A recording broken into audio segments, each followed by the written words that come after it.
Tension looks like it should be a classic noir. Warren Quimby, a meek, bespectacled pharmacist weary of his wife's betrayals, decides to reinvent himself with contact lenses. He sheds his glasses to become someone new. It's a Clark Kent moment made utterly mundane, though. Instead of becoming Superman, he turns into a travelling salesman, but with a previously unseen swagger.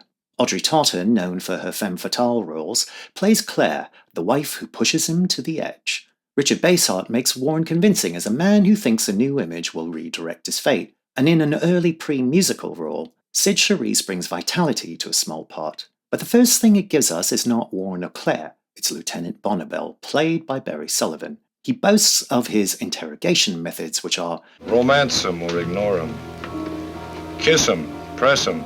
It's neither tough nor clever, it's just a little creepy. This was Metro-Goldwyn-Mayer's idea of noir. Famous for gloss and prestige, the studio softened noir with glamour or a moral frame. So instead of throwing us into Warren's double life, a detective holds our hand and tells us what to think. The irony is that the film is called Tension, but Bonnabel never actually creates any. He's irritating, forever breaking the mood to spell out what we can already see. Meant to be the moral voice, insisting that crime does not pay, he's morally dubious though, with methods that sound more like abuse than justice. Now MGM wants him to embody order, and yet he undercuts the lesson the studio seeks to impose. So what could have been a taut psychodrama between Warren and Claire is smothered by a detective who talks the life out of the film. Which is a shame because the material is actually strong. Totter makes Claire magnetic, a woman who asks, "Hey, what's better than money?" But she clings to a childhood doll as her prized possession.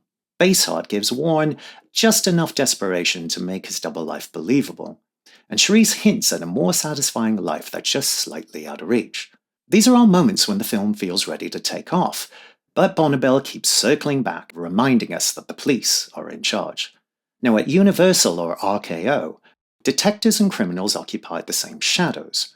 At MGM, however, a detective stands outside the drama, lecturing us as an authority figure. So what do we take away from Tension?